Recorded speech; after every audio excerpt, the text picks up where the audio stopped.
የፈረደባቸው የመጀመሪያዎቹን ኃጢአተኞች ላስታውሳችሁ።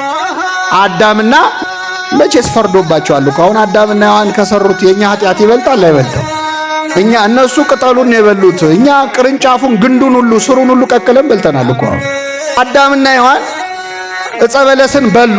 አምላክ ለመሆን የሚችሉ ሁሉን ማወቅ የሚችሉ መስሏቸው በምክረ ከይሲ በሰይጣን ምክር ዕፀ በለስን በሉ። እንኳን አምላክ ሊሆኑ እንኳን አዲስ ነገር ሊያገኙ የነበራቸውንም አጡ።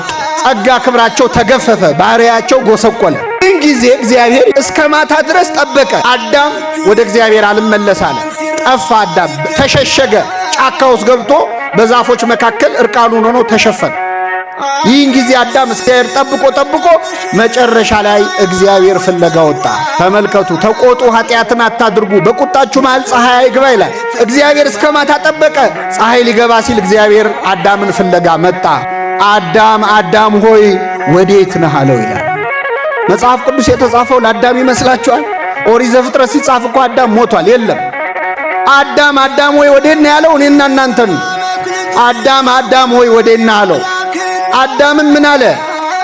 ጌታ ሆይ ራቁቴን ስለሆንኩኝ ፈራሁ ተሸሸኩም ማለት። ምንን ስለሆንኩ ፈራው? አሁን አዳም ኃጢአቱን ተናገረ አልተናገረም? አልተናገረም። ራቁቴን ስለሆንኩኝ ፈራሁ ነው ያለው። የአዳም ኃጢአቱ ራቁት መሆን ነው እንዴ? ምን መብላት ነው? ዕፀ በለስን ስለበላው አላለም። ራቁቴን ስለሆንኩኝ ፈራሁ አለ። አዳም ኃጢአቱን ትቶ ኃጢአቱ ያመጣበትን ችግር ነው ያወራው።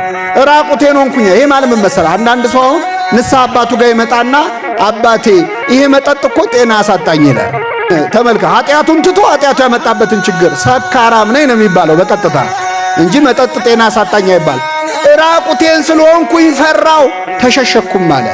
እግዚአብሔር ደግሞ ጠየቀው፣ ራቁትህን መሆንህን በምን አወቅ? አትብላ ካልኩ ዛፍ በላህን አለው።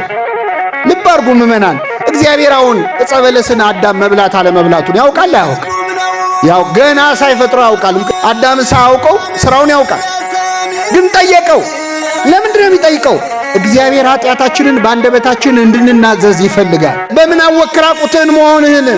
አትብላ ካልኩ ዛፍ በላህ ወይ አለው እግዚአብሔር። አዳም መለሰ፣ ረዳት ትሁንህ ብለህ የሰጠኸኝ ሴት ከዛፉ ሰጠችኝና በላሁ አለ። አሁን ተናገረ አልተናገረ? አምጦ አዳም ኃጢአቱን ተናዘዘ። ግን ኃጢአቱን መናዘዝ ብቻ ሳይሆን ክስ ጨመረበት። ማንን የከሰሰው? ሔዋንን። አንደኛ ተከሳሽ ሔዋን ነች። ሁለተኛ ተከሳሽ ክብር ይግባውና እግዚአብሔር ነው። ረዳት ትሁንህ ብለህ ምን ያልከኝ አንተ? እሷን ባሰጠኝ እሷን ባሰጠኝም እኔም አልበላም። ስለዚህ ሁለተኛው ተከሳሽ ማን ነው? እግዚአብሔር። አያችሁ፣ ሰው ለኃጢአቱ በሰው ያመካኛል። እገሌ ገፋፍቶኝ፣ እገሊት ገፋፍታኝ፣ እንዲናርግ ብሎኝ፣ እንዲናርግ ብላኝ ይላል።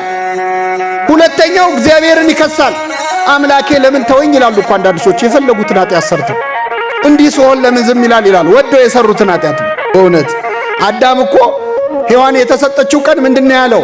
ይቺ አጥንት ከአጥንቴ ናት፣ ይቺ ሥጋ። አሁን ፍቅሩ ሲያልቅ ደግሞ የሰጠኸኝ ሴት አለ። አንዳንዴ እግዚአብሔርን ሰጠን ብለን ደስ ብለን የተቀበልነውን ነገር ስንቆይ ደግሞ ጣልክብኝ፣ ምን አረኩ እንላለን። እግዚአብሔር ቀጠለ።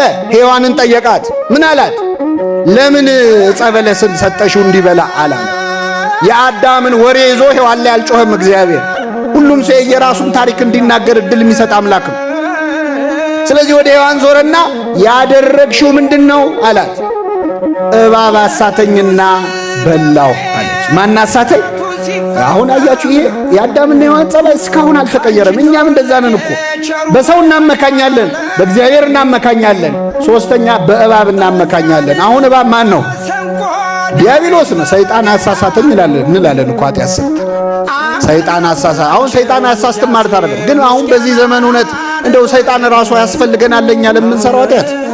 ራሳችንን እንችለናል እኮ ተደራጅተን በደንብ ኃጢአት በደንብ እኮ እየሰራን ነው። አሁን በዚህ ዘመን እኛ ሰይጣንም አላስፈለገንም እኮ። ሰይጣን ራሱ ሳይታዘብ ይቀራል። ትውልድ ተክቻለሁ ይላል እኮ አይደል? አዎ፣ ከኔ የተሻለ ክፉ የሚሰሩ ሰዎች። ለማንኛውም ሰበብ እንደማያድን የምታውቁት በአዳም በሔዋን ነው። ግን የሁሉ ጥያቄ ለምንድን ነው እግዚአብሔር የሚጠይቀው? ኃጢአታችንን እንድንናገር እግዚአብሔር ይፈልጋል አይፈልግም?